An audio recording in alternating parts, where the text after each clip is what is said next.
college. I went to this class every week. She taught me how to paint, and I've been breathing in those oil paint fumes for 40 years now, so that's probably why I'm a little crazy. But I was so lucky because I teach a lot of people now. I teach kids and I teach adults, and I can see the benefit of having access to that at such a young age. I knew that it was what I loved. My parents supported me, and I knew it's what I wanted to do with my life, and that's what I have done. So I think encouraging people, supporting, mentoring other artists is a really important thing for all of us to do, and I love doing that myself. So I'll show you a little bit of my work. I love people, so I paint a lot of figures, portraits. I work in a pretty expressive style now. Thick paint, use palette knife. I like the texture and the energy of that. When I first started out, I was a bit tighter and the paintings were more realistic. You could see the brush strokes, the colors were more natural. And then I just kind of got bored. So nothing against realism. I mean, I still very much appreciate it. But for me, I was ready for something else. So I started painting a little bit more expressively. Making all my friends pose for me whenever possible. Most of the people you see out there, other artists that I know or inspired me in some way. I've done a lot of commercial artwork too. I don't think there's a big difference between fine art and commercial art. It's all art. So like she said, I've done a lot of book covers, a lot of design work. Everything's a great creative challenge. Lately, I love doing murals. I've been doing a lot of murals with my friend Brenda all over Monterey County. So if you give me something, I'll put some art on it. That's kind of my philosophy. And also as a gay man, a lot of my work speaks to the LGBTQ plus community, and my identity has influenced my art, and my journey as a human has made my art what it is and has helped it to connect with other people who are part of that community. I don't think it means that my art is only for gay people, though. I have a lot of people who buy my art who are all over the place, but you know, people love to put me in categories. So every article about me says gay artist launch, which is fine. I don't care. If you're straight, you're allowed to like me too. I started a project with my childhood art teacher. It's been about 11 years ago now. It's called the You Will Rise Project. I was bullied a lot as a kid. And now, of course, it's even worse because of social media, which we'll be talking about in a little bit. This is kind of the dark side of social media, cyberbullying.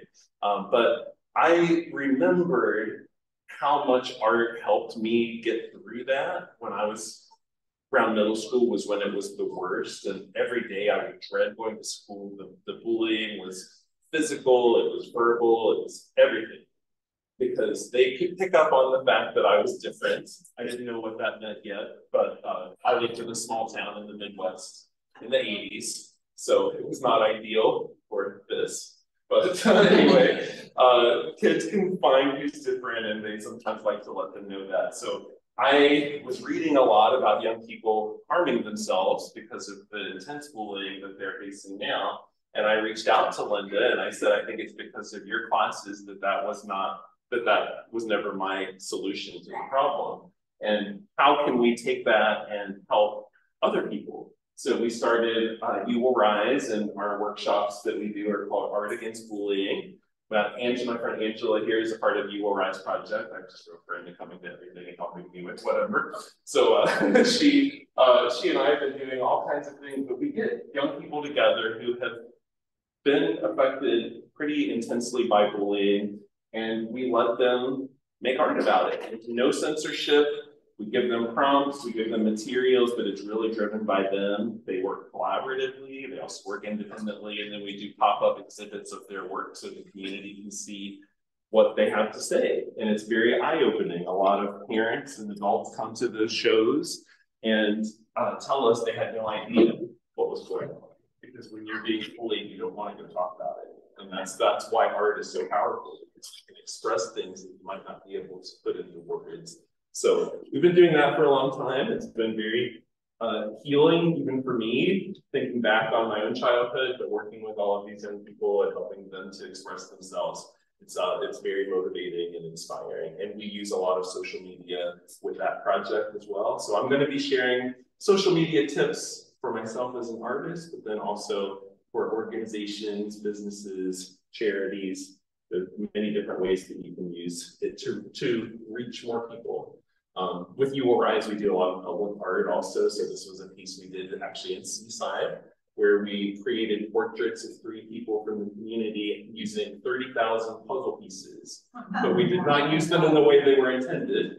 We sorted them all out by color and created these portraits. And the whole idea was, you know, we might not always fit together perfectly like a puzzle, but it's okay. It's better to be unique, be your own person. So we had kids actually paint on some of the puzzle pieces and write things on them, and then a lot of people from the community helped us make that. So we do a lot of work like that too. Art is very powerful. I think that's the big takeaway from my own experience as a kid growing up and having such a wonderful art teacher. Art does not just have to be a pretty thing on a wall. It can be a way of communicating. It can actually be a way of creating change in the world if that's what you want it to be. And then my other thing I do is running this organization called Art Makes Us, where we offer all kinds of art education online. So I have students that I mentor on Zoom. We do group classes. We do video courses. It's all about making art more accessible to people. And I started doing that during COVID because you can imagine what an extrovert like me was going through during COVID. I'm like, well, I can't go hang out and talk to 1 million people every day. What am I going to do? So I just got them all to, you know, go online, and I can still talk to them that way. And I love that. At first, it was a little weird sitting and talking to my phone.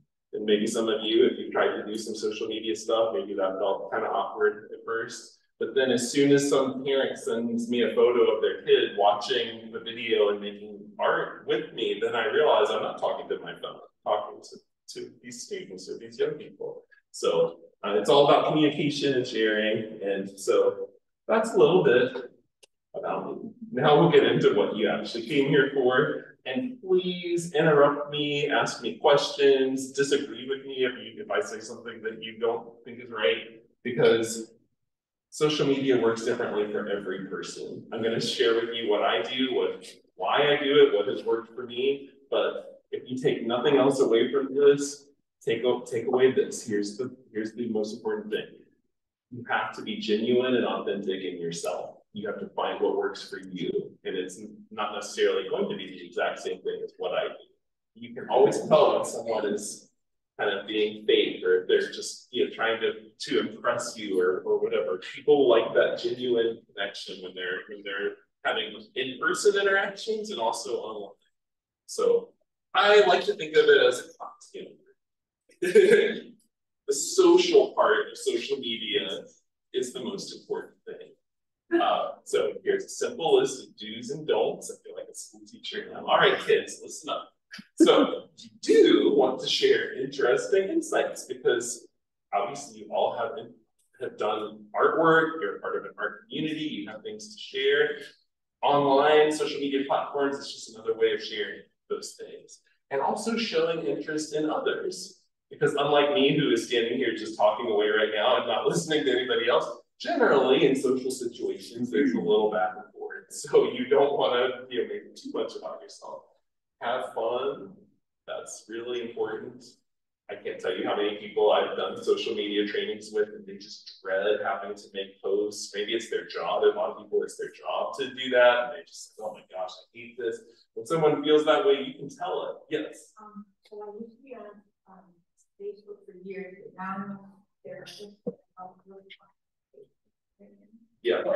Instagram, that's where I post my name. Yeah. When I was on Facebook, I sold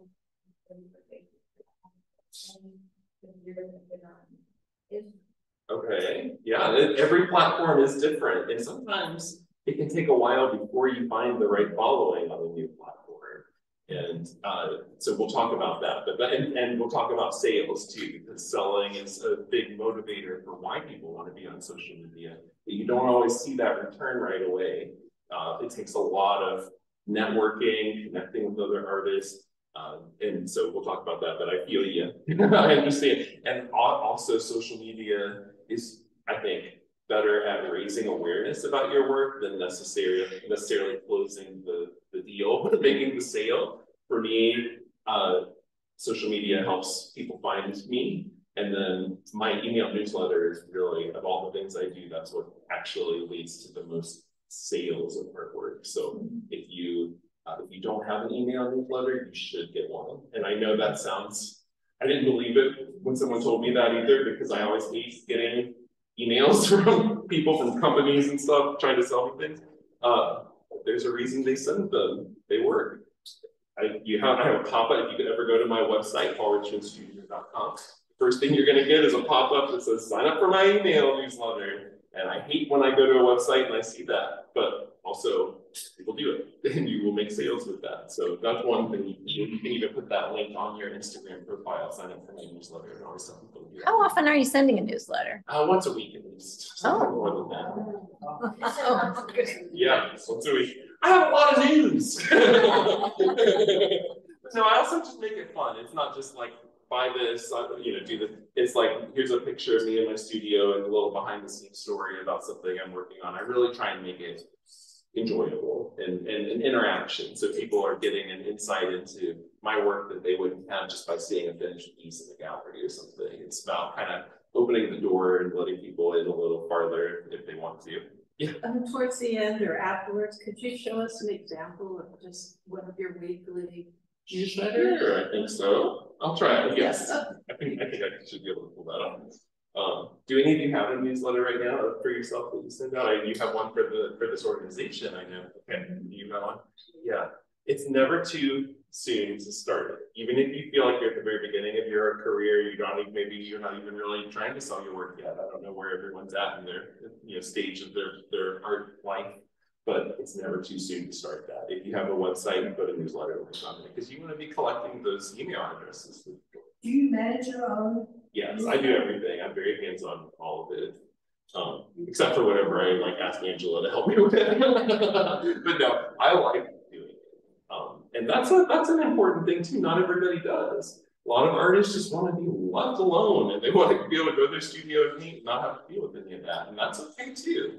But those artists need to hire someone, or they need a gallery that does that, or an agent or something, because that it needs to be happening if you want to sell. Yeah. Do you batch post, or do you just do it week by week? I do, and I will show you that too. But I do.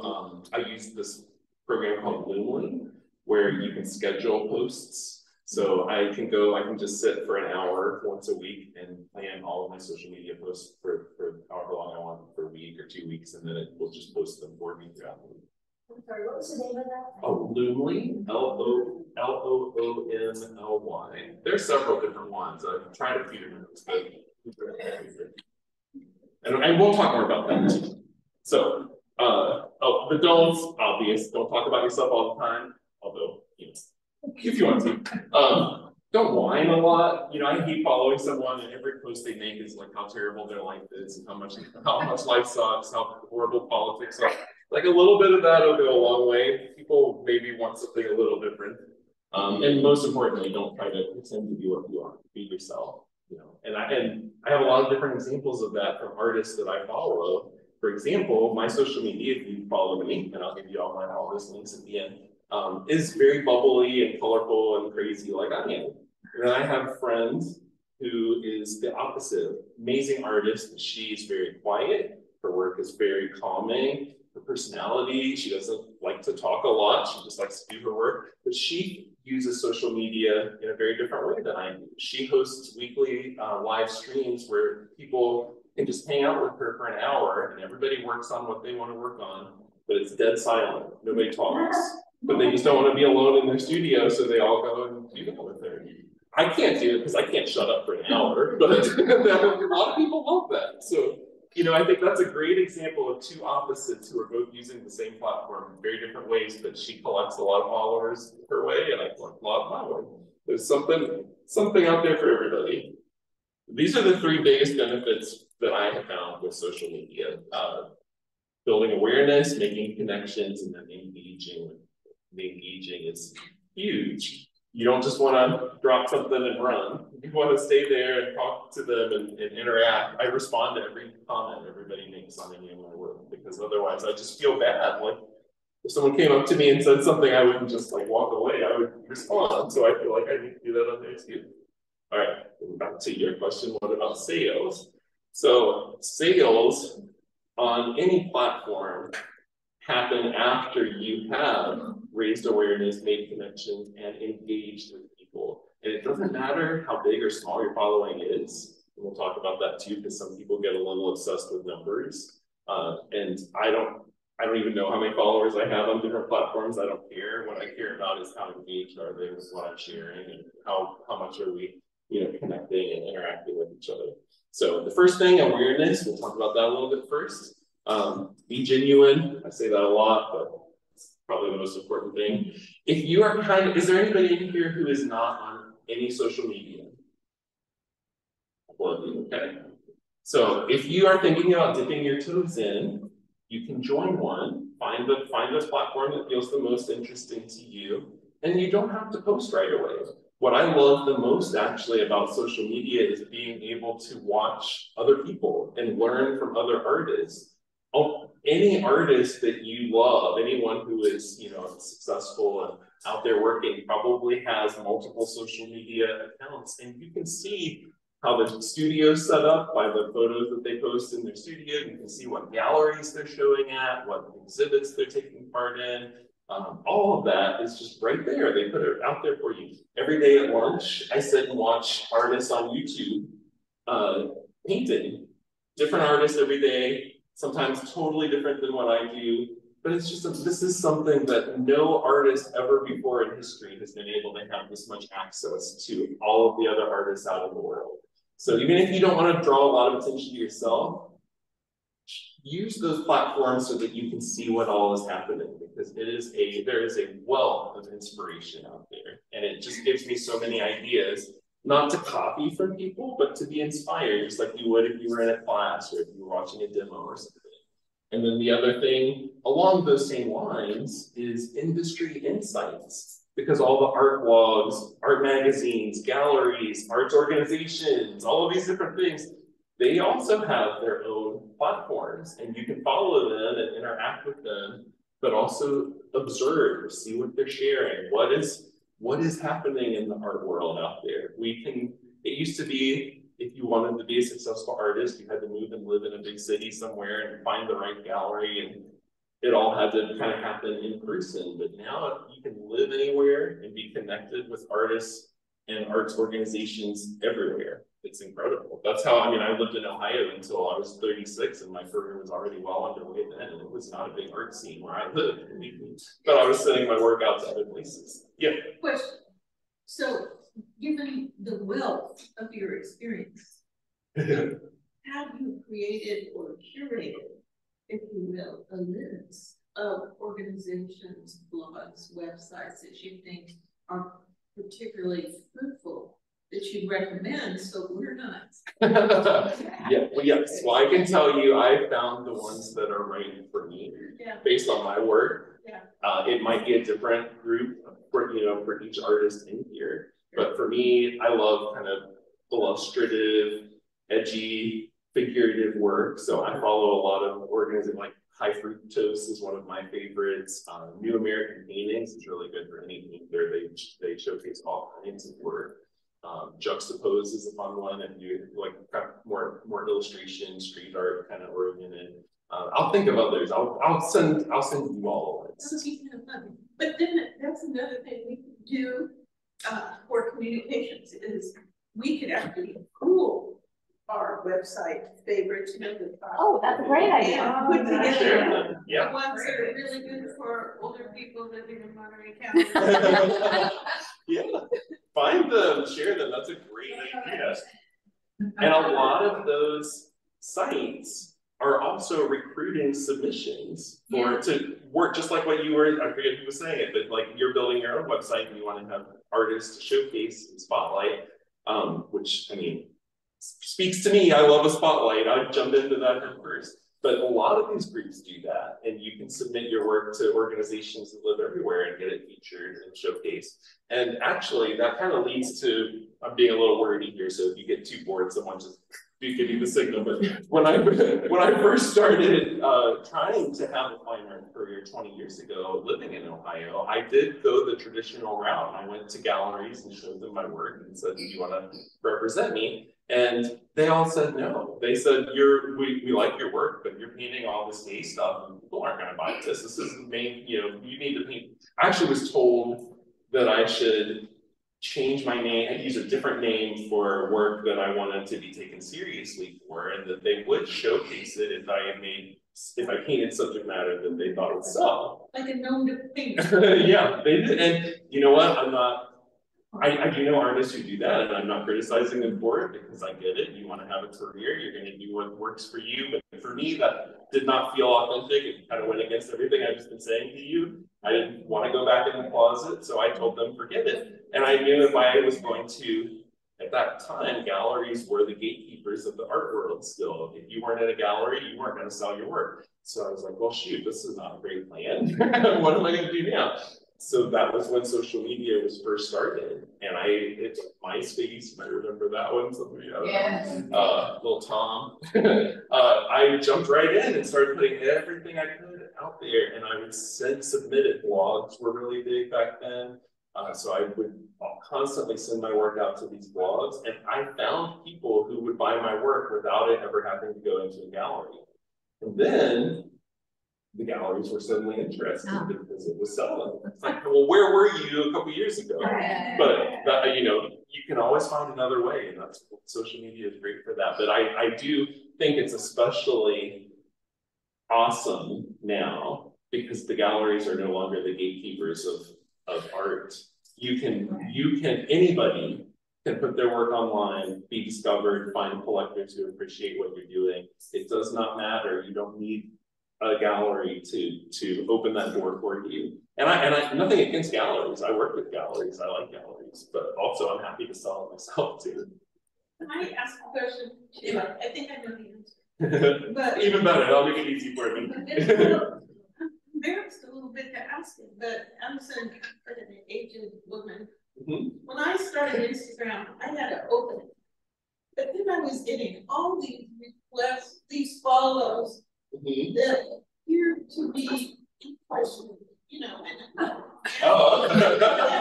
What were you posting? I had a picture of me, Uh-huh. So my daughter looked at this and said, "Mother, oh my God, you should have a private account. You just want art, right? In art." So I said, "Oh, I felt like we were in Paris and I was being, cheated, and she was in front of me." And said, she just bless her heart, and mine too. So the point is, I went private, and now when people pay me, I just look to see if there's something that we can share, Yeah. And how do you have any advice on that? My fantasy for yours is that you have a completely open, Yes, there's nothing private going on here. We'll put it all out there. But what you bring up in many different forms, there are negative aspects to being on social media. Right. I wasn't going to lead with those, but they are out there, and in my case, it's a lot of hate, a lot of bigotry, a lot of, I get at least 50 to 100 like really hateful messages every day from Really? Maybe some of them are incarcerated too, I don't know. But no, at least. And if I'm doing something particularly controversial, that number goes way up. I've had death threats, a lot of stuff.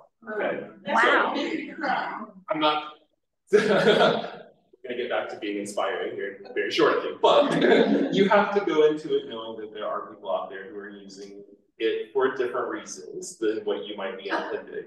And you always have the option to block people. I don't think it's worth time engaging with, all the whatever kind of hate or whatever crazy things are happening. You just press a button and block them. But I personally would not go private with any of my accounts because then nobody will find you. Yeah. The only way to find a private account is if someone already knows that you're on there and they're looking for you, or you send them the link. So for me, if I want to be discovered, it means the price to pay is you're going to be discovered by everyone, including people who aren't going to like what you think. Now, most people, artists though, they have a personal account and an art account. A lot of right? artists do that. I don't. I put it don't. all on the same one. Now on Facebook, I have two. I have a personal because you can't have a business page on Facebook unless you have a personal page. So I do have both there, but on Instagram, everywhere else. Mm-hmm. Yeah. Every once in a while, I post personal pictures, something I'm doing or my Mm-hmm. many more. Yeah. Oh, Yes. really? So what you should do is start posting pictures of yourself holding your art. Or, I'm not kidding.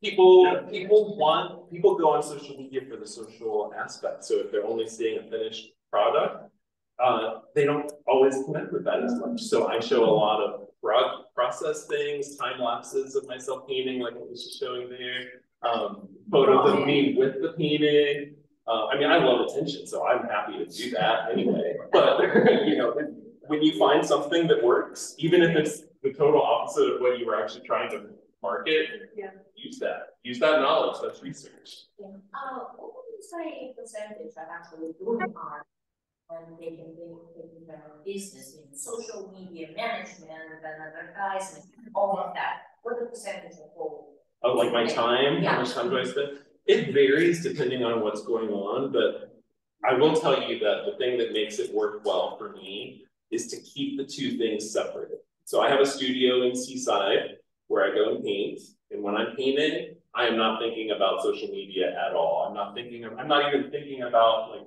is someone going to like this painting? I don't care, because when I'm making art, it's for me. And I've managed to keep that process really personal and you know, I'm not worried about pleasing people. And that is something that can happen, you know. Please yourself. You have to, and you don't have to share everything you make. I make a lot of stuff that I don't share because it's important to keep things for yourself too. But when you do post it, just know if it doesn't get 1 million likes, it doesn't blow up online, it doesn't mean it's bad. And this is something I really have to emphasize, especially with young people, because so much of their identity is in the validation that comes from social media. And you just never know what's happening that day with the algorithm, or maybe nobody even saw it, or who knows, but you just keep post it again, try posting it a different way. You can't let it affect you too much. Oh, okay. All right. Another great thing about social media is that it opens up a lot of opportunities to support causes that are very important to you. You can find ways, you can make connections with people that you might not otherwise have been able to. This is one example of that for me, kind of a fun. A lot of my social media stories are things that I would never have planned. I would never have written down and said, I want this to happen, and then it will happen. It's more like an opportunity shows up and I say yes. So I had made this painting a few years ago because I was upset about the way that immigrants were being treated at the border. And I wanted to put a face on it, I wanted to make it big, and I wanted it to be impactful. And I did it for a show in a gallery. But then there was this organization called Vigil for Democracy that was also working on that same issue. And they saw the painting because it was shared a lot online. And they asked if they could use it in their activism work. So they actually put it on these mobile billboards and drove it all around the country. They projected it onto every single state house in all 50 states. And that was not something I would have ever thought of when I was sitting in my studio painting that. But to be able to create something and have it be a part of a movement or cause is a really wonderful, powerful thing. And that just speaks to the connections that happen through there. Yeah. When you do something like that, are you just compensated for the original? Or are you doing, especially if there's something that's in the cause or a passion project, are you doing something more than that? Was it the original went to this because it was intended for that, and now somebody else wants to use that image? Are you charging every single time? Not every time, but you can charge. You can kind of decide what works for you. I like to get the most bang for my buck. So if I make a painting and sell it, I'm also selling prints of it. I'm maybe putting it on a t-shirt or whatever. But a lot of times when it's causes like that, I will just let them have it or donate it. Or I have connected with a lot of great organizations through social media that are working for things that I really believe in. So I would have made paintings specifically for the purpose purpose of giving them away so they could auction them or whatever. So I think, you know, once you start doing that, everybody wants one, so you have to be careful, and it's okay to say no and be picky about it. But I think giving back is important, and especially if it's something that's important to you, you will be motivated to find the right way to do it. So there's no right or wrong. You can get paid, you can donate it, just kind of feel it out and do what's right. But in that specific example, I did not charge anything. I love connection. All right. If you only talk about yourself on social media, people are going to think you might be a little full of yourself.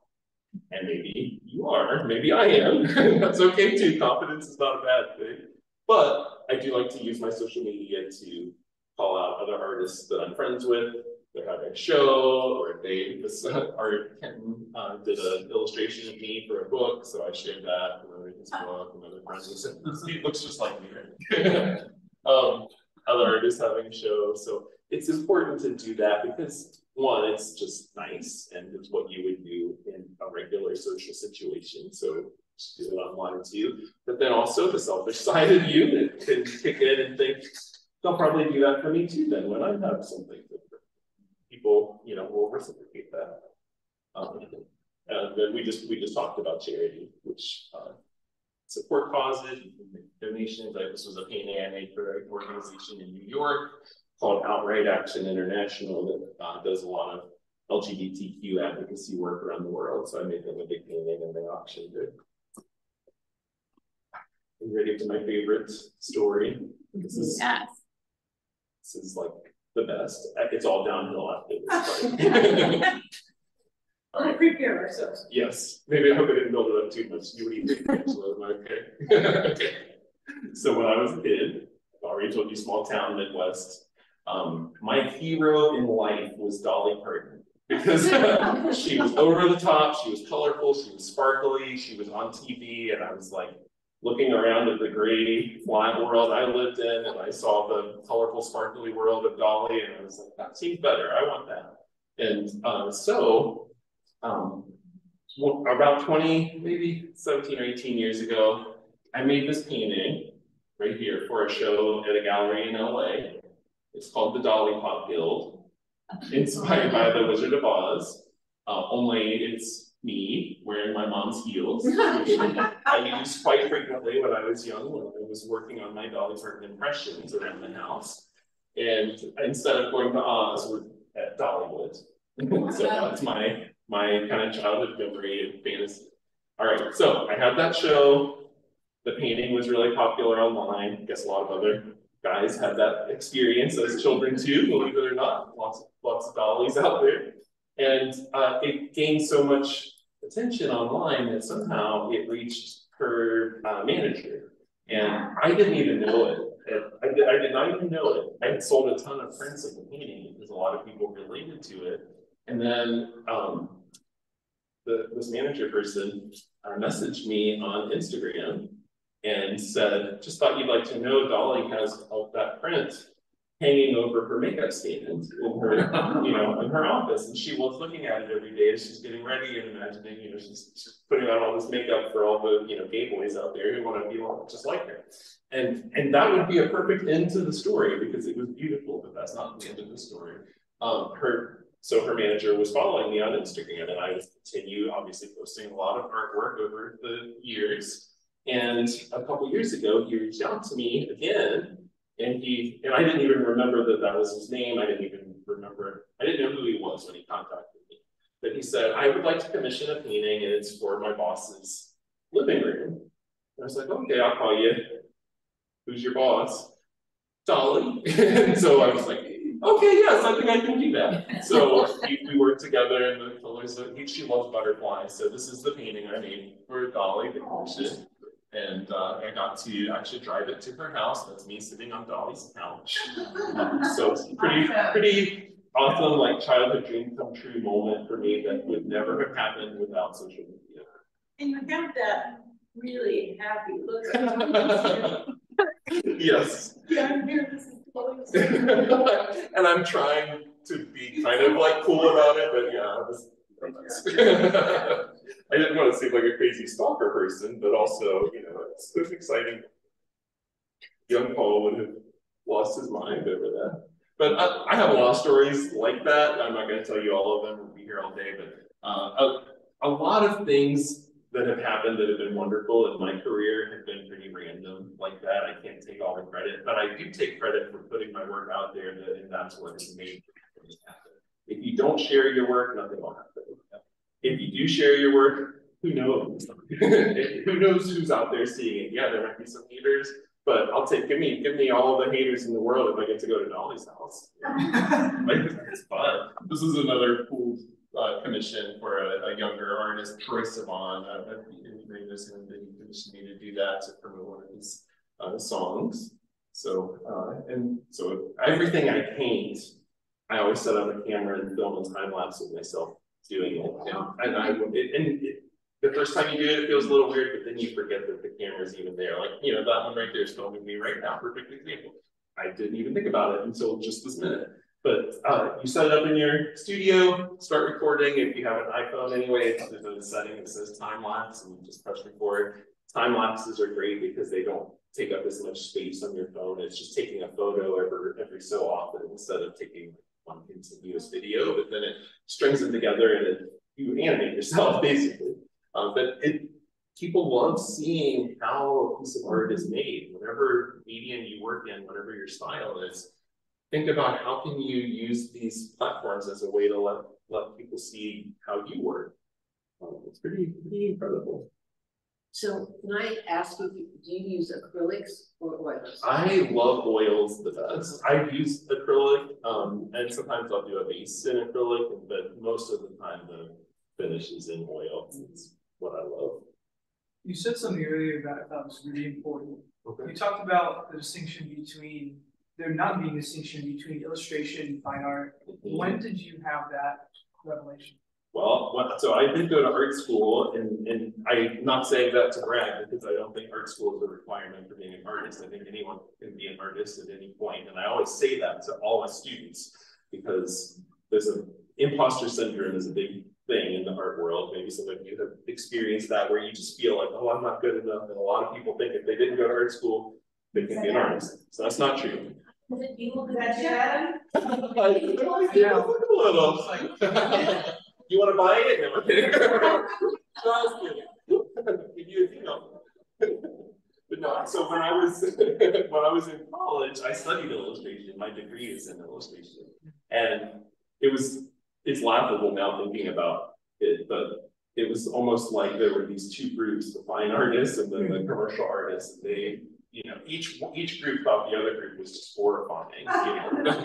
The fine artists thought the illustrators were all sellouts, and the illustrators thought the fine artists were going to live in their parents' basement for the rest of their lives. So it's like, but when you look at the work, what's different? I mean, in illustration, you're working maybe for a client that's telling you, you know, a vision, and so you're trying to create something, but you're still using your style. They hired you because of what you do.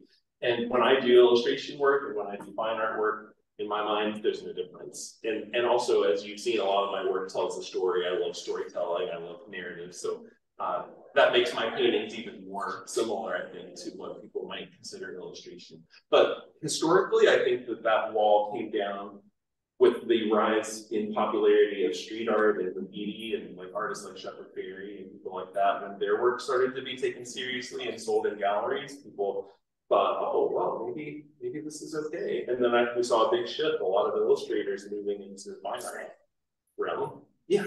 When you do a painting with this person, like a musician or politician or an artist or something, I understand that you can be sued for that. Yes, yes, you have to be careful with that, especially, I mean, you can paint anyone if you're painting it for yourself, but if you paint someone and you say, this is a painting of so-and-so, buy it from me, that technically they could. Now, there are some, if you combine enough references, change it enough, and kind of make it so it's your own, you might be able to get around that, but as soon as you attach their name to it, then, you know, well, the best example, we just talked about Shepard Fairey. He's the artist who made the really famous Obama poster, you might remember from his first campaign. Right. Yeah, beautiful piece. Did you know he got sued because of that? Yes, Not by he did. Obama, Okay, but yes. by the photographer who took the photo of Obama. Even though Shepard Fairey's work was incredibly stylized and black colors and very graphic, you can tell the pose was the same as this, I don't know what magazine he was with, but someone who photographed, and they settled out of court, and Fairey had to pay a lot of money for that. Yeah. I've been a professional illustrator for 40 years, and I have to say things have changed in fiction. A lot of art directors are buying AI stuff. AI is basically the bots go in and steal little pieces of everybody's art and put it together. And that's very scary to me. But what's happening is a lot of, that's one reason I'm getting more into fine art, because illustration is really changing. Yeah. I don't know if you've been finding that out too. It has, but also things always are changing. I remember the big change for me was when I was in college studying illustration. Everyone was all upset because that was really when it was shifting from traditional to digital. Everyone was, making their art in Photoshop and Illustrator, and a lot of the people who had been doing it up until then were like, I don't want to use a paintbrush, I don't want this. And so after that kind of died down, we saw that there was still a place for both, and that some, publications preferred the more traditional look. And I think that things are going to level out with AI. I really do. I think it's new right now, and the copyright laws are about 30 years behind the technology, but it will catch up. And it's fair that digital artists can't exhibit in a gallery. No, I think that's ridiculous. I think art is art. I don't care what you use to make it. That's what I've been running into. So now I've got to repaint my stuff on top of the digital stuff. Gallery show. People love to classify and make rules and say this is this, that is not. This is art. This isn't. To me, if somebody makes something and they say it's art, it's art. That's all that matters. However, whatever they did, however they made it, we don't need to be excluding anybody. I don't think. Could you open up a gallery, please? Okay, if everyone wants to contribute. This one I'm sharing is actually not you, although I do see the resemblance, but there's a great story. Are you guys tired of stories by now? Yeah. Okay. Right. Okay. Good. All right. Another cool story then. This just kind of speaks to the more human side of it, which is important to remember because it can often feel like you're just typing things and it's all computer. But it's probably been about 6 years ago now. I got a message on Instagram from this young man who was 17 at the time. And he told me that he lived in a part of the world where it was very unsafe to be out as a queer person. But he found my work, and a lot of my work deals with themes that he could relate to. And he said that he really wanted to kind of learn more about how I work, and he wanted me to give him feedback on his art because he made some work that he had never been able to show anyone. So we just chatted, we had this great conversation. He sent me some pictures of his art, and it was incredible. And I told him, and he had never taken an art class. He just taught himself everything. And it was not just technically well done, but conceptually, he was putting a lot of his story into it in a way where it was coded so you wouldn't know exactly what it was about. But the thing with art, if you experience the same thing, you know what it means. So we had this great conversation, and we continued chatting for several months after that. And finally, one day, it just hit me, this kid needs to come to the US and go to art school here where he can be himself. So I started sending him information about how, international scholarships and some of the best art schools in the country, because his work was that good. And I said, I really think you could get a scholarship and come here, and then you'd be able to choose a city where you could really be free.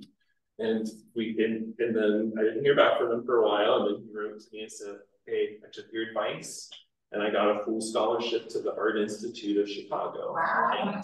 And last year, he graduated. So when he graduated, I asked him to send me a photo of himself.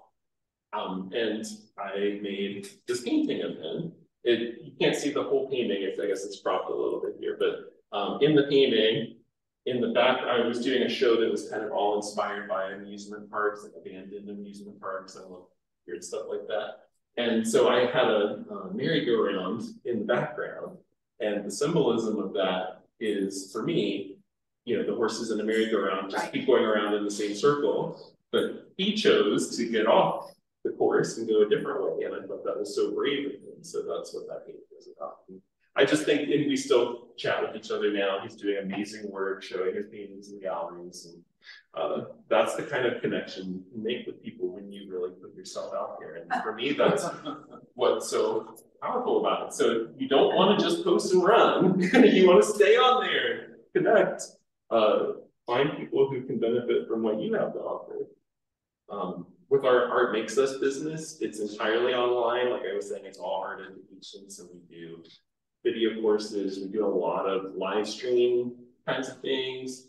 I film a lot of stuff. We've managed to create an art community with people who have never met each other in person. We hang out on Zoom and make art together.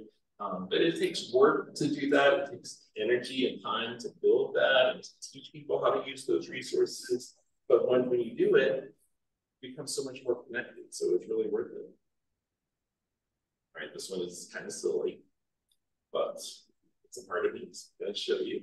A few years ago, I did this coloring book called Cheesecake Boys. That was great. Oh, thank you. You know that. Look, there's always someone. It was the most popular thing I've ever done. You see all the different things. This was by far the best-selling, most popular thing I've ever made. So you have your own Instagram for it too? I do now. Yes. Yes. Okay. You're on it. Good. I like you. Yes, go follow them.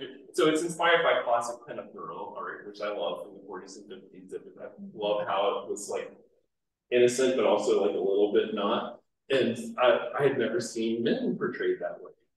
Male, masculine QD was usually portrayed in a very different way. So I started drawing these silly kind of male pinups, and I wanted to engage with people who might enjoy that kind of thing, because I figured I might not be the only one in the world who would like that. And so once a week, I would post a free coloring page on my website and share it on social media. People could download it. It was when adult coloring books were really becoming popular. And so over the course of a year, I sort of collected, at that time it was in a Facebook group, all these people who were into this, and they had thousands of downloads every week when I would post them.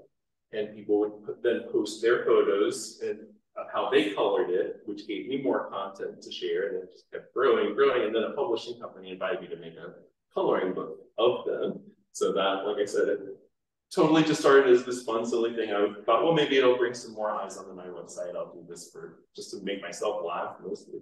But it has become quite popular, and so now I have 2 new coloring books that are going to be coming out next year: Cheesecake Boys 2 and Cheesecake Daddies. So get ready for that.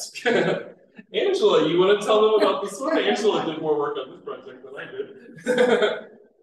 You don't have to. I don't want to go. So self-respect was so I'm just along the same lines of kind of community projects that you can get people engaging and sharing stuff. This was something we did through You Will Rise, the anti-bullying project.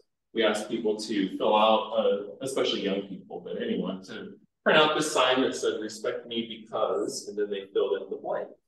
And we had them take a selfie and post it, and then we collected all of those and made a big art installation in the mall that spelled the word respect. So thinking about creative ways to engage with people where they get to contribute and share something, and then also everyone who posts, that's reaching more. And it's the same with You Will Rise with the anti-bullying work. We publish the anti-bullying artwork, the students share it, and then more people find this, and it kind of grows naturally.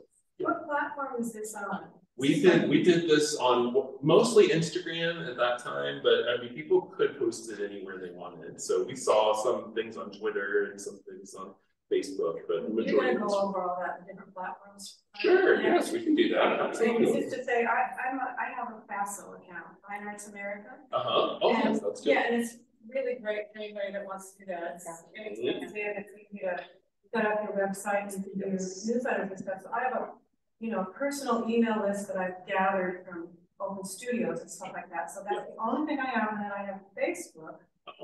And I need more, but I don't know how or where to. That's a good question.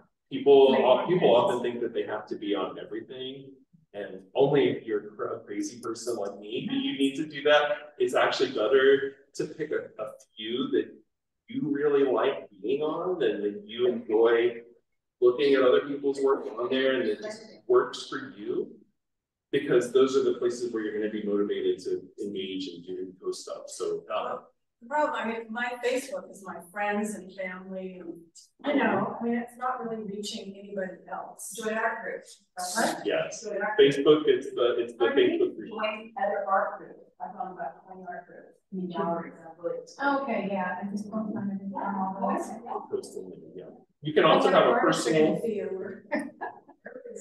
Okay, well. You can also have a personal Facebook and a professional one. So if you have a personal one, you can go in and through the Meta suite, create a professional page. That'll get out to more of the Yes, world instead of yes. just my little world. Yes, you can do more targeted marketing things with a professional page. You can pay for ads. We'll talk a little bit about that. Okay, that'd be great. This is going to sound really naive because I Oh, only go for really it. started doing Yeah. this a couple of years ago, but Yep. when you're building that community of followers, I mean, are you actively, every time I post a painting on Instagram, the phone goes bing, bing, bing, bing, and there's some man who's just saying, I love all your paintings, I'm following you now, but I don't follow them. So, I mean, you don't follow them, right? She's so into you. But what I mean is that I don't know who your community is. You're really selecting based on people who have said, I want to be on your email list, right? You're not just collecting everybody. Well, it depends on the platform. Everyone is different. So, you know, Facebook, it has to be kind of a mutual thing where you follow them, they follow you. Instagram, someone can follow you, you don't have to follow them back. So that means they're seeing your post, but you're not seeing theirs. So you, like you said in the beginning, you don't really count how many people you've got. That's not. And I don't limit it. Anybody can follow me that wants to. Even the crazy people, but they'll get blocked if they get mean. But Don't post personal stuff. Like I- when you're on vacation. Or something. Yeah, I'm guilty, but now I'm thinking I should probably post a little bit. Yeah. Because I'm still coming up to 100 followers, you know. Mhm. Just a little bit. That's okay though. If you have 100 followers who are really into But what they're you do. really nice. That's great. You have been very selective. Now maybe just open it a little more. Art groups. So are you saying when you post, you add Cardinal Art Association, Cardinal Valley Art Association, is that what you're saying? No, on Twitter, Facebook they're called groups, so it's different than like just a page. Yeah, but Happy Papa has a group. Okay, so you can join that group and then people can post things specifically into the group and it only is seen by people there. So if you post a painting on your page, go into all your groups and post it in each of those as well and say, hey, look at my new painting. And some are open, but some are closed, so. Yeah. I'm not, like I said before at the very beginning, everybody has to do what works best for them. My profiles are a mix of personal and professional stuff because I think people, in my case, people who follow me will tend to like seeing those other parts of my life and knowing what else I'm up to, or maybe yes, it gives people more of a story. It's not just here's a finished painting that's awesome. It's like here's me hanging out with my husband and going on vacation or whatever, and people like that too. May I add something too? I don't think that you shared yet about what you actually do with the haters. Oh yes, go ahead. So actually on his Instagram, if he does have a hater or somebody who is coming from him, he will actually make a personal post to that person to share it with his entire community. And so he may highlight what they've said, or he'll just make a comment, hey, this was said to me on my Instagram, and I just want to say, hey, like freedom of speech over here, and then you'll say what you want to say. And so you're actually addressing some of it as it's coming in real time. Well, I don't do it with all of it, because like I said, I get hundreds of them a day, but if someone says something, it just hits me, and I think, I'm going to respond to this, I will. And I try and not be rude about it. I usually try and be cute, but I get my point across, and I like to share that too, because what I don't like is the idea, I know I have a lot of young LGBT people who follow me, and I don't like them coming to my page and just seeing a wall of hate. I want them to know like Use it. yes, I see it, I'm aware of it, it's not stopping me. And the controversy of what I do, if anything, has actually been a huge benefit for my career. The paintings that I have made that have made people the angriest have always made the most money for me, and ultimately. All right, here's a quick story. I did a painting of some drag queen friends of mine, and it was a recreation of this stained glass window that I seen growing up in the church that I went to. And I replaced the characters with my drag queen friends. And I was not trying to be offensive. I wasn't even thinking about it like that. I was just thinking like, I want to honor these friends, and this is a cool symbolic way to do that. I woke up one day, one of the drag queens I painted was a pretty famous one, Nina West. She's been on RuPaul's show and stuff. And she texted me and she said, Paul, do you realize that you caused a riot in Greece today? I said, excuse me? Excuse me? And she sent me this article, and there was a fake news article that came out in Athens that said the Onassis Foundation, which is a charity that was, I guess, started by Jackie Onassis, is based in Athens, and this fake news article said they bought that painting, the drag queen painting that I had made, and that it was hanging in the Onassis Foundation. Which none of that was true. The painting was in a gallery in LA, so I don't know why they did that. But I mean, that's fake news, I guess. That's what it is. It's fake. But people were so angry that it caused an actual riot all around the outside of the Onassis Foundation. And the people inside must have been like, what the heck? You know, what happened to me? But the painting sold the next day because of all that attention. I don't think it went sold to someone in Athens, but there were a lot of people talking about it. So anyway, I don't mind controversy. That's the moral of that story. Loomly is the social media scheduler that I use. I like it because I don't want to be tied to my phone all the time. I like to just sit down but I like knowing that I have enough stuff that's going out into the world for people to not forget about me.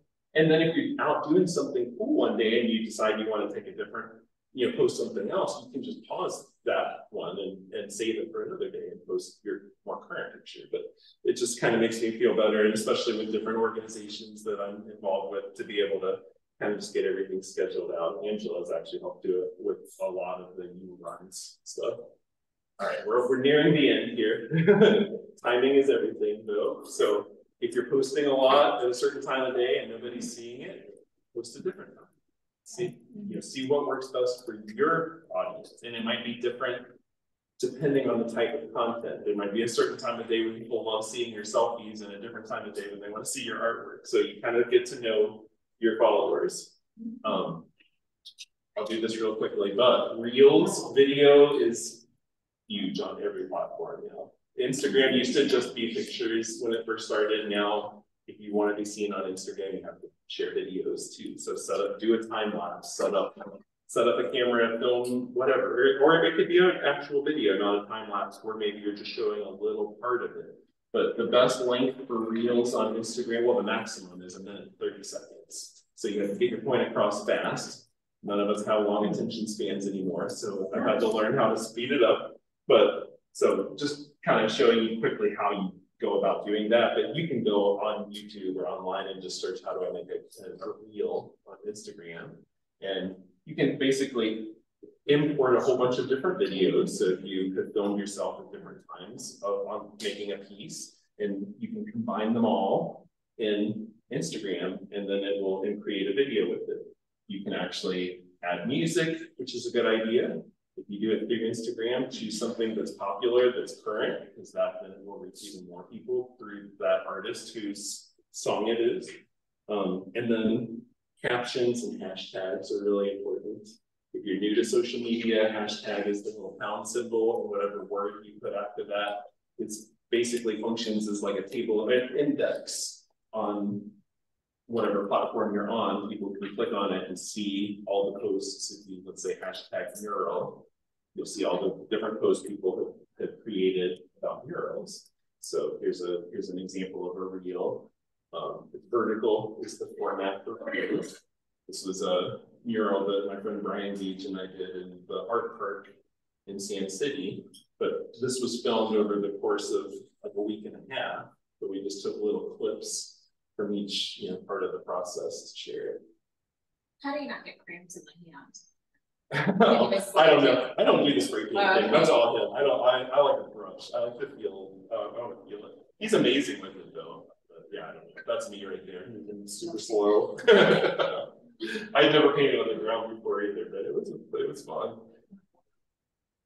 What does the edit cover do? Edit the Oh, cover. the cover is the picture that shows like when you go to your page, all the little squares, So that's the cover. So you can actually choose. Yes. You want to choose a good one, not one where you look, crazy. Yeah. Okay, now there's that. This is talking about the ad center on Facebook. So if you create a professional page for yourself on Facebook, and also you can connect your Instagram to it and run ads. You go in and there's all kinds of settings. You can choose who you want to see the post. You can choose how long it will show. You can choose by geographic location, age, interests. So if you're trying to sell a watercolor painting, you want to find the audience of people who like buying watercolor paintings. They're in here. Just search for that, and that's who it's going to show your post to. So that this is not like a beginner level thing. Like if you're just starting out, you want to just go and play and do more personal kind of stuff on the platforms. But when you're really ready to promote, learn about the Meta Ad Center, because now that all of the platforms have blown up so much and there's so many people on there, it can be a little harder for people to find you. So paying for some selective advertising is very helpful. And you can choose how much you want to spend.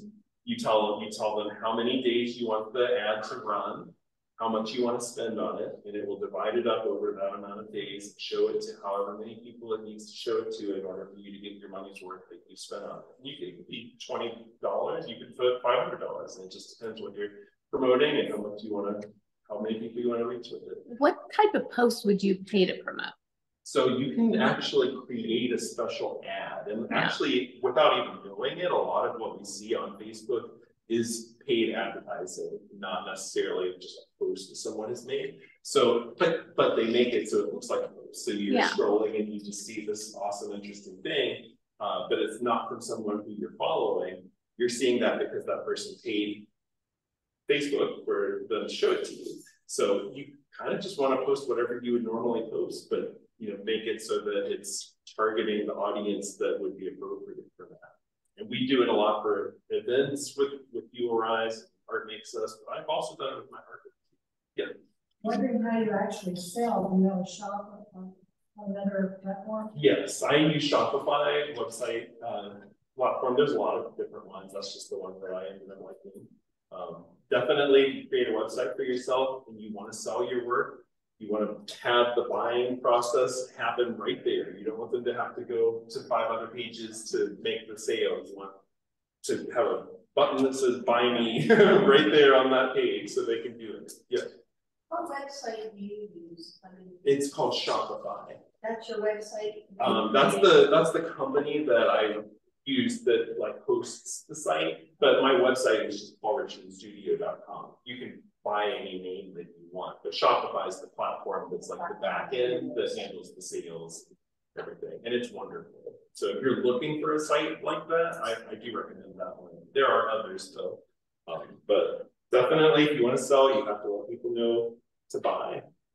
It's just like probably 5 or 6 years ago, I was all upset because I was like, why are all my friends getting all these commissions and nobody's commissioning me to do anything? And then I asked someone who was getting a lot, and he said, well, you don't say anywhere on your site that you offer that. Nobody's going to just come up to you and say, you do this? So I added a page, commissions. If you want to commission a painting, here's how you do it. Now I have tons of them. You have to really put it out there, and to the point where you almost feel like you're aggressively marketing yourself sometimes, and we're kind of not always taught that that's a good thing. But I just think of it like, otherwise, no one's going to see what I'm doing. No one's going to know what I'm doing. You have to kind of think of it like it's a job. You want to promote it, or no one's going to know what you're doing. And you want to catch their eye because there's a lot of competition. So that's where your visual art background comes in handy. Create posts that will be interesting to people. So put time into that. YouTube. I do a lot on YouTube as well, posting consistently. That's pretty true of any platform, and have fun with it. I mean, obviously. Hashtags, we talked about that already. I create a library of hashtags and save them in Notes app on my phone. So if I'm posting a painting, I have a list of all the hashtags I would want to use for that. Copy it, paste it into the Instagram or wherever you're posting. If you use Loomly or a site scheduling scheduler like that, they also have ways you can just save the hashtags in there. This one's kind of basic, but if you have a platform, make sure your profile is filled out. It has keywords that would be interesting to people who are looking for what you do. Put links on your profile for your website or whatever you want to promote. All right, this is one of my favorite things to do. Share your old stuff. Everything you post doesn't have to be new. If you've been making art for a long time, once a week, twice a week, show something old, show some interesting thing that you made. I'm doing this a lot right now because I'm creating a book that's being published in October that's about my whole life as an artist. So from age 4 until now. So I've been digging up all kinds of stuff and sharing little pieces of it. People love that, you know. Especially when you can see the journey of someone. It's fun for me to look back on that stuff, and I think people like seeing that too. Also, put your social links everywhere. Your email signature should have, if you want people to go join these different sites, put the links to it. Does anybody use Linktree? Anybody ever heard of that? Yes. That's a great place. You can create a free account on Linktree. Put all of your different links that you would want people to go to, and they can change. So like I have some very specific ones on here. This is for a specific class. A fundraiser, and then at the bottom are all my just kind of general ones like website, email, whatever. But you can constantly update it, and then you just put the link to this in your profiles. So whenever you're on Instagram and you see link in bio, and you've ever seen that, it means go to the person's bio, and they'll usually have a link tree that has all of their links. And I'm usually trying to promote a lot of stuff, so I had to do a paid version. I have too many links. All right. Quote from Dolly to inspire us here at the end. Find out who you are and do it on purpose, or my version, let your freak flag fly. One mistake I see people make a lot on social media, independent artists especially, is trying to present themselves like there's some huge corporation. And people don't go on social media because they want to see stuff from big corporations. They want to connect with humans. So take advantage of the fact that that's what you are. Don't show your mistakes. Show, if you do something embarrassing or silly or, put that out there. I mean, that's what works for me. You want to see me just make a total fool of myself, just go on Instagram. You will be set. All right, and last but not least, that's where you can go follow me. So go find me. I'll be looking for all of you on there tonight. Actually, Angela, can I use your phone? I want to take one final lesson, how to take a good selfie. Because I've seen how some people do it. It's not good. Never from down here. This is not a flattering angle on any person. Be up high, looking down. All right, I'm gonna take one with all of you. Okay. All right, 1, 2, 3, 4. You can take at least 3 so you can check and make sure that you can find the one where you look the best. Doesn't matter how anything else looks. Angela can attest to that. I post things with my friends looking all crazy, but I always look forward to this. All right, that's it. Now, does anybody have any questions? I know I've talked your ear off here. Yes. Yeah, so I think Valentino was asking this question earlier too. You're talking about work rhythms, and you talked about how you separated your time for admin. Great. What does that practically look like Monday through Friday? What I mean by that is like, hey, 9 to noon, I'm in the studio. And then and then take a lunch break for an hour. And then from 1 to 3, I'm doing admin. Yeah, exactly like that. Okay. And you find the rhythm that works best for you. For me, I'm the most creative first thing in the morning. Unlike a lot of artists I know, for some reason, I'm a morning person. I get up at 5 every day and I'm ready to go. So that's when I want to paint. I don't want to be doing marketing stuff then. I do that later when I'm all worn out from painting. So find what works for you, but or else if you're trying to do a little bit of a newsletter and then you're trying to paint, for me anyway, what happens is when I go to paint, I'm thinking too much about the people who follow my newsletter, and I'm thinking, well, will they like this? Will they buy this? I don't want to think about that. So And the amount of time you spend on each can vary depending on what you got going on. If I have a big deadline for painting, I might spend more time doing that. Or if I have a grant I'm applying for, and it just adds extra time. So I can't really say it's that structured. Part of why I wanted to be an artist is I need structure. So, but the structure for me is just the separation, and then you kind of divide it up however it works best for you. But you know, aggressively marketing yourself if you want to have art be your career is not a bad thing. And when I was starting out, I was working in a corporate job that was miserable, sitting in a cubicle doing graphic design work. Every day I would send my work to 5 new galleries for a year. And because, and I'm sure some of you already know this, most of what happens is rejection. You get so much rejection. Even now, now I still get rejected all the time. You think I get a complex by how many people say no all the time. But after every so many no's, there's yes. So if you feel like you're starting to market yourself, but nothing's happening yet, it doesn't mean your work is bad. It means you need to push it harder, be more aggressive, be more pushy, advocate for yourself more, because you have to believe in yourself more than everybody else. Is there any platform? That's a good question. I'm not going to say that necessarily. I can say for me, I love Twitter because I can listen to people rant in person. I don't need that. But I think it's a personal thing. I really like Instagram myself because it's such a visual platform. And at first it was mostly young people on there who were not buying art, but it was still fun. But now all those people are on TikTok, and there are some people on Instagram, but I'm on TikTok too because also they're so similar. You can make the same thing and just post it on both. So why not? Why don't you do Hootsuite?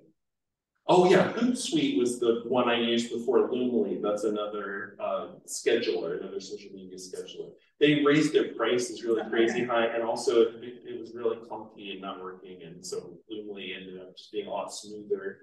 I like the calendar feature on it, so you could really see the posts, and I don't know, it just worked for me better. But yeah. So does the newsletter go to the multiple platforms? No, the newsletter is just for people who subscribe to it. So the newsletter, you can put the link for people to subscribe to the newsletter on all your social media.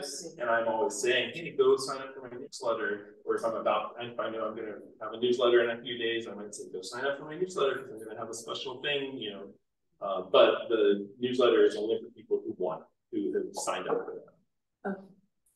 Is the content different on the newsletter than you'd have in your social media? Well, it's a lot of times similar, but the newsletter is more in depth. Yeah. And we'll have more personal stories. I don't tend to write big paragraphs on Instagram because I don't read them. I wouldn't read it if someone else did. So I keep it short, sweet, let the picture do the work. Yeah. Did you ever try using, because I know Instagram came out with scheduling. Did you ever try using that? I haven't, because Loomly has been working for me. Have you tried it? No, I haven't, because Loomly works. Yeah. Really nice. Yes, I haven't tried, but it's good. I think it's healthy to have those things built into the platform too, because people shouldn't be on their phone all the time. Yeah. It's nice to have a little break.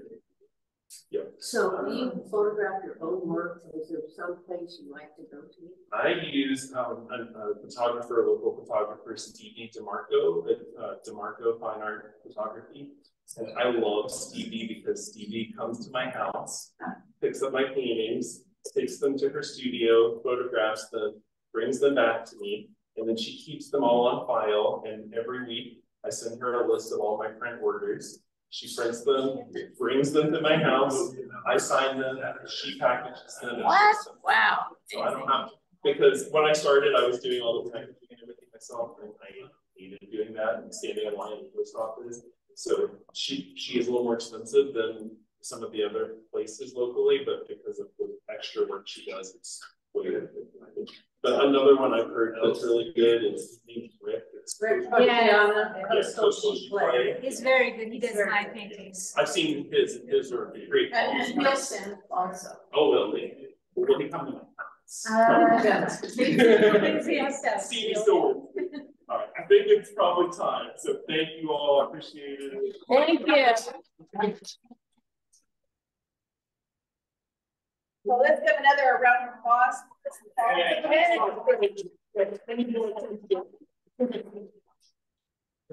Awesome, fantastic. I don't have enough words beyond. So everybody, there are freshmen back there. Thank you for coming. Anybody new? Sign up for members, please. We're all here. If you have any questions, come talk to us. There's about 4 or 5 of us here on the board. We'd love to answer your questions. This is a phenomenal association. Highly recommend joining. As you can see, why? And our board has been fantastic. So let's go finish it up, wrap it up. What about raffle tickets?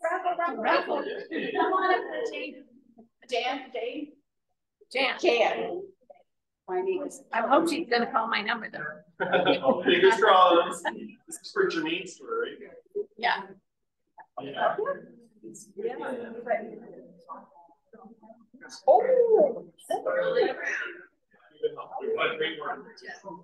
Oh, actually.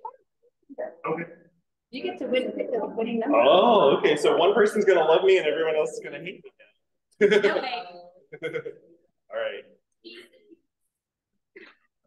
Oh. All right. 9, 6, 3, 5, 9, 2, 8. Say that again. 9, 6, 3, 5, 9, 2, 8. Yay! Congratulations! Yay! Great job. Thank you. Tell Jermaine I said hi when you go in there. I love it. Yes, thank you.